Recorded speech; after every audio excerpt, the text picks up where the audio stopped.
Welcome to Money RX for CRNAs and nurse practitioners. I'm Brett Fellows, certified financial planner. So almost every nurse that I meet with who is about to retire usually has a list in her head of mistakes not to make. And often it's things like save enough, don't overspend, or watch the stock market, which is my favorite. But here's the part almost nobody sorts out. Most of those mistakes, if you will, you can still fix them while you're working. I mean, think about it. One more year of a CRNA salary can cover a lot of ground. So one bad year for you isn't really a disaster because another year of income will erase that for you. But there is a second pile of mistakes, and it's usually a short list of decisions that lock in the moment you walk out of the hospital to retire. Because now you cannot earn your way back from those because that paycheck that used to bail you out is gone. And so today I want to walk through 3 of these mistakes that matter the most with a nurse named Teresa, who almost made all 3 mistakes in the same week. But before I continue, I wanted to make sure you knew. My firm, Oak Capital Advisors, is currently accepting new clients for our summer cohort. So if you are a CRNA or a nurse practitioner looking for a financial plan that is built around your income, types of accounts that you have, and more importantly, your timeline, now is your opportunity. You can schedule a free introductory call at connectwithbrett.com. Okay, let me walk you through a household I want you to know. And like always, yes, I have changed the name, but the situation is real. So Teresa is a CRNA and she's been a nurse for 26 years. And she's now 61 years old. She retired last fall in 2025, and she has just under $2,100,000 sitting in her 403b retirement account. She also has a taxable brokerage account with $140,000 in it. She has $90,000 saved in cash, and she has a small Roth that she opened years ago. Her husband is Victor. He is also retired. He retired 2 years ago from a county facilities job. Victor turns 65 next year, and he claimed Social Security at age 62. So that Social Security plus a small IRA that he has gives him about $3,200 a month in retirement income. And right now, they're covering health insurance through a marketplace plan that will bridge them until Medicare. Now, Teresa, as you may be able to tell from her account balance, was the higher earner by a wide margin. Her full retirement age for Social Security is 67. Her benefit at 62 would be $2,600 a month. At 67, it would be about $3,700 a month. And if she waited all the way till age 70, it would be about $4,600 a month. So when we booked our first planning meeting with Teresa and Victor, we always ask our clients what's at least one thing that they want to make sure we talk about. And Teresa wrote a short list that had 3 items on it. 1, she wanted to file for Social Security. She felt the income should start now. 2, she wanted to roll over most of her 403b into an IRA. And 3, she wanted to pull some money from the 403b to redo the kitchen and book a trip. This was her reward to herself for 26 years as a nurse. So these were 3 very clean light items. Can you tell that she was a CRNA? She thought she was being organized. And every single one of them was a door that she was about to close. And 2 of them would have cost her household more than that kitchen remodel and the trip would cost combined. So Teresa's list was the responsible list, yes. And every item on it was a decision that she could not take back. If I have learned anything over the last 20 plus years, there's a belief that most nurses carry with them into retirement. And if you think about it, it got built over their 20 or 30 years of a career where it was completely true. And the belief is this: a financial mistake is something you notice, you fix it, and you recover from it. And if you earn almost $200,000 a year, almost any single year error can be erased by the next paycheck. So one bad investment or one expensive year or just one clumsy move, well, one more year of income frankly takes care of it. The problem is that this belief stops being true the day you retire. And a short list of decisions can lock in a way that the rest of a financial plan can never earn back because there's no income to earn it back with. Now, in preparation for this, I just Googled retirement mistakes and found 1,000 videos, and there's no order to any of them. They treat something like overspending on vacation and claiming Social Security at 62 as if they're the same kind of problem. They are not. Because one, you can adjust the next month. The other is filed with the Social Security Administration and reduced for life. So a nurse who carries the fix-it-later mindset into her first year of retirement tends to make her biggest decisions the way she made them at work. Do it fast, decisively, get it handled. So she files for Social Security because she's exhausted and done. She rolls over her 403B and doesn't think about the low tax years she's sitting in. Or she takes a big withdrawal to enjoy her first year of retirement. Well, each of those moves felt like getting things done, and each one of them, quietly closed a door. The expensive part isn't the mistakes that she can see. It's the 3 or 4 mistakes that she walks past in the first year because they don't look like mistakes. They look like things getting handled. All right, so let's talk about Teresa's list. Here's what she was about to do. So number 1 on Teresa's list was to file for Social Security. Now she's almost 62, remember, and she's stopped working. So the instinct is very simple. The income should start now. And it's one of the most common things I see. The number 1 reason nurses claim Social Security early isn't because of some math calculation that they have figured out. It's that they just couldn't work one more day. They are burnt out, and turning on the check feels like a natural step for them. Now, admittedly, Teresa's version was quieter. She wasn't desperate or necessarily burnt out. She just wanted the deposit showing up in her bank account so that retirement felt real for her. But if you think about it, what does this decision lock in for Teresa? Well, claiming at age 62 permanently sets Teresa's benefit at about 70% of her full retirement amount. And that, of course, is not for a year. That is for the rest of her life. And then for Victor's life, too, because if she dies first, the survivor benefit he inherits is built off of her number. Now, the only ways to undo this type of decision are pretty slim.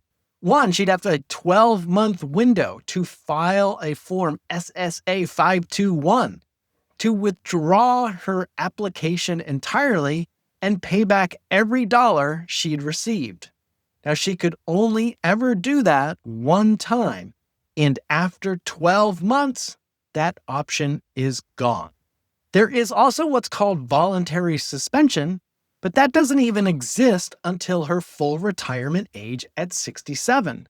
So between the ages of 62 and 67, A regretted early claim, frankly, has no fix at all. Okay, so how much does this decision cost Teresa? Well, claiming it at 62 locks in a benefit that's roughly $2,000 a month lower for the rest of her life. And over a normal lifespan, that gap can run into six figures. And because she is the higher earner in the household, the survivor effect doubles down on the household's worst case years. Because if Victor outlives her, he keeps the larger of the two Social Security checks. Now, the one she locked in at age 62 is now the one that he lives on. Now, the honest other side, there are real reasons for claiming Social Security early. If health is poor or the household generally needs the income, an earlier check can absolutely make sense. So the point of this today isn't that early Social Security is always wrong.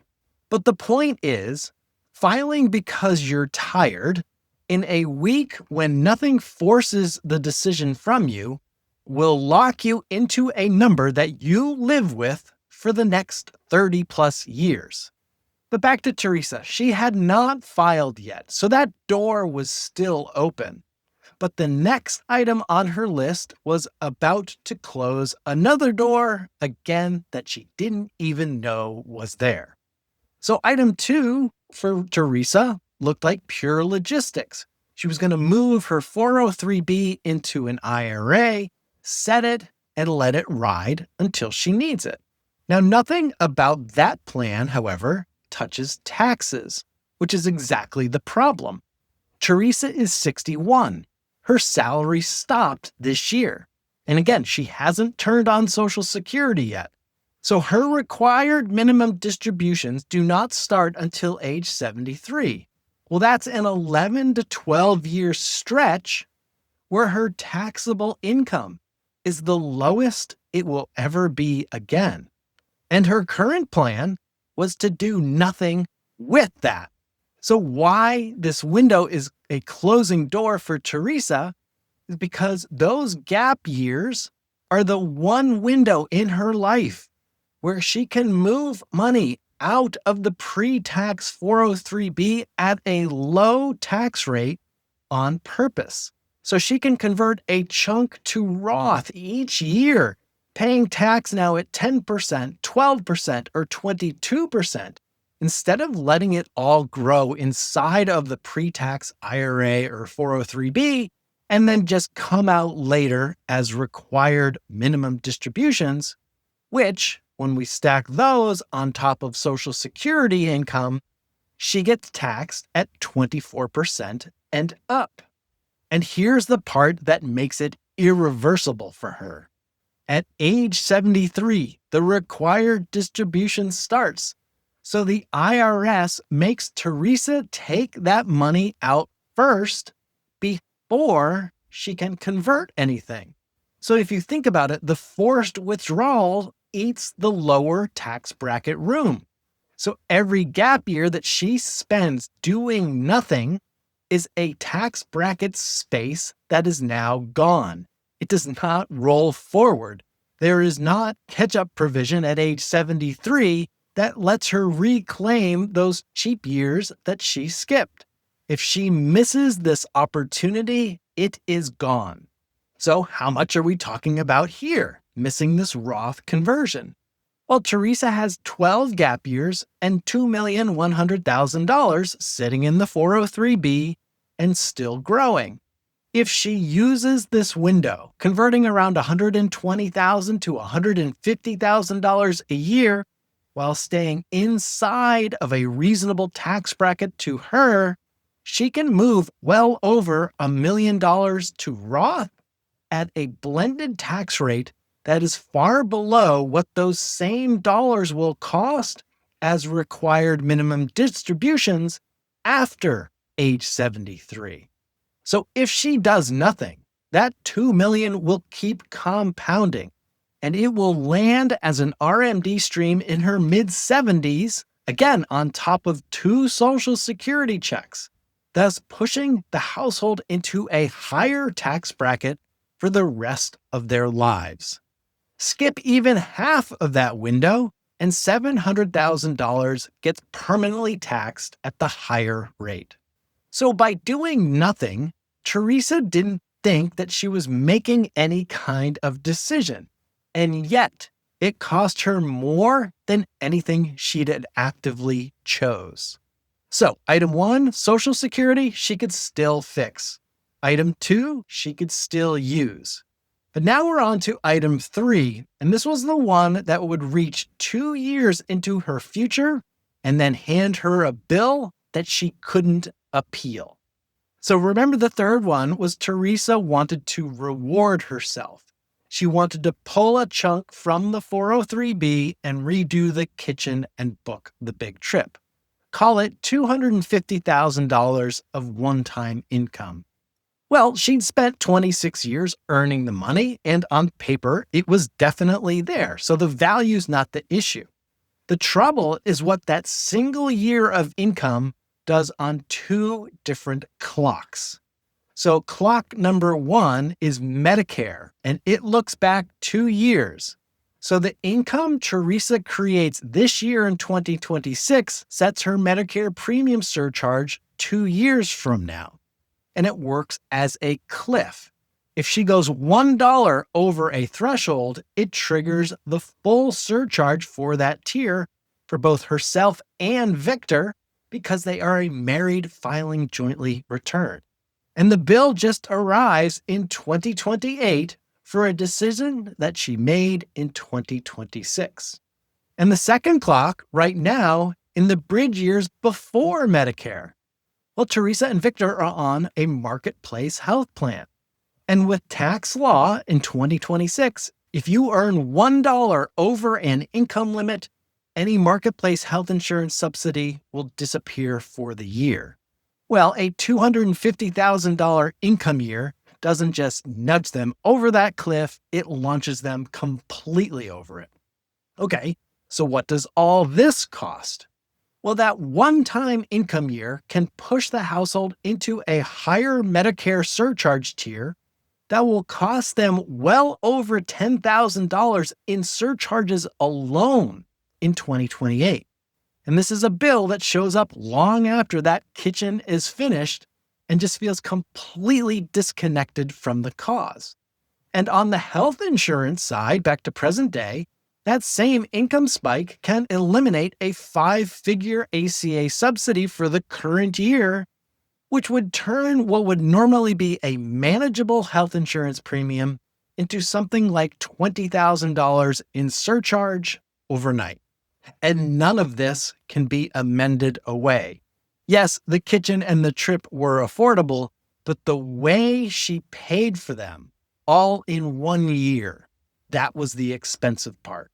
And worst of all, this cost wouldn't even show up until she stopped thinking about it 2 years down the road. So Teresa came to us with 3 responsible items on her list: file for Social Security, move the 403B, and cash out for her reward. Each one of these felt like getting things organized, but each one was actually a door swinging shut. Now, they look like 3 separate mistakes, but they are really just the same mistake made 3 times. A Social Security benefit she was about to lock in at age 62 because she was done working.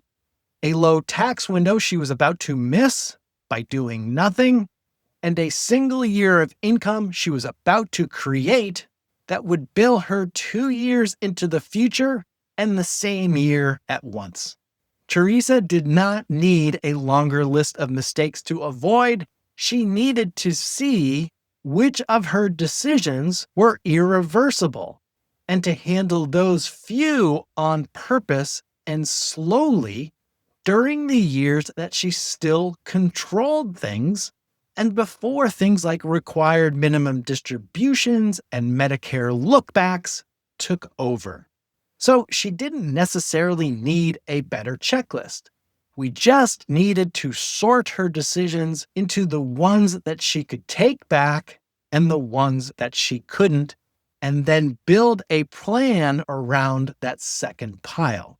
Because again, when every retirement decision feels equally fixable, a nurse tends to make her biggest decisions fast. Again, that's the way that she handled things at work over her career. But in doing so, she quietly closes doors that she didn't know were even doors to begin with.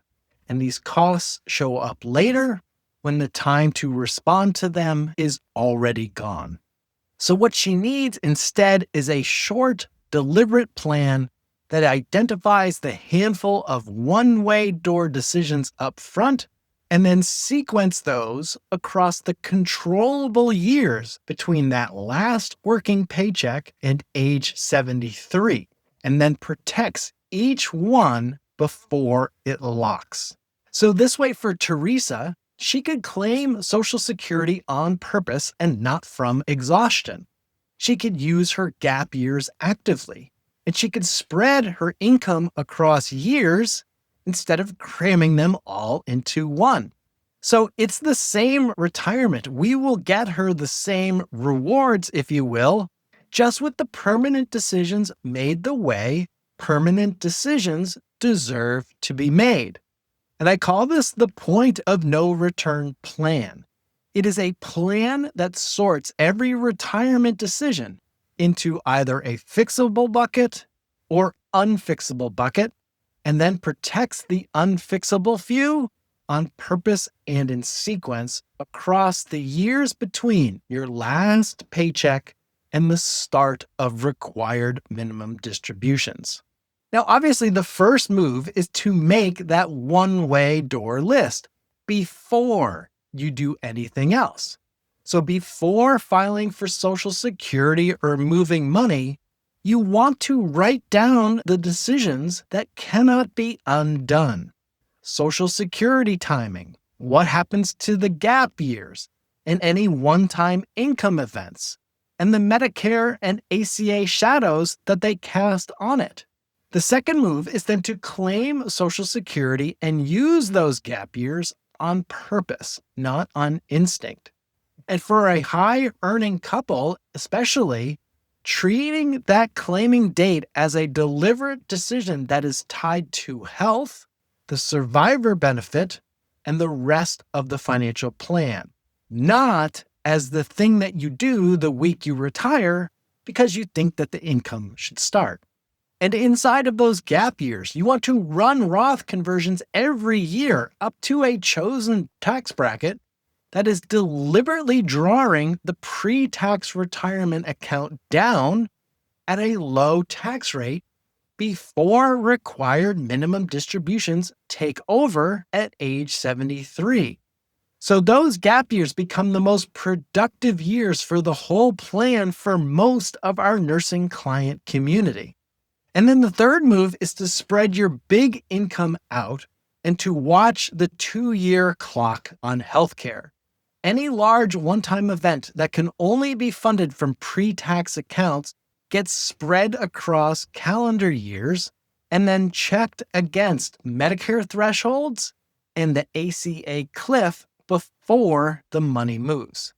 Now again, you're still going to get the reward. It just gets itself paced out so it doesn't trigger a surcharge maybe 2 years out or eliminate a subsidy for health insurance this year. And we do want to keep a cash reserve because we don't want a forced sale in a down market to fund these early experiences. And so this also keeps the fragile decade from doing damage, again, that having no future paycheck can ever repair. So Teresa did decide to hold off on Social Security. She put the claiming date on the calendar as a real decision for later, which is protecting both her own benefit and Victor's survivor benefit. She started converting her 403b by moving roughly $130,000 a year into Roth inside of a tax bracket that she chose. Remember, she had 12 years. So we had a deliberate drawdown schedule for her. She could move hundreds of thousands of dollars off of her future required minimum distribution tax bill. And guess what? Yes, she still got the kitchen, she still got the trip, but we funded it from cash spread across 2 years, which were sized to stay under the Medicare cliff for 2028. So she got the same retirement she walked into the meeting wanting. It's just the difference that those 3 decisions, which again, she couldn't take back, now got made on purpose. And those bills that would have arrived 2 years later or even 30 years later would never arrive. So the takeaway you should have is this. The mistakes that matter after you retire are not the ones you can fix. They're the few that you cannot take back once that paycheck stops. And 3 of them sit on almost every nurse's first year to-do list. Claiming Social Security early on instinct, letting those low tax gap years pass by, and cramming big income into 1 year. I see those 3 all the time. And the fix isn't necessarily more work, it's just sorting these one-way decisions from the rest and then handling those few on purpose in the years you still control. If you want to map your own one-way door decisions before you make them, you can schedule a free call at connectwithbrett.com. The link is in the show notes. I'm Brett Fellows. Take care of yourself and take care of your money.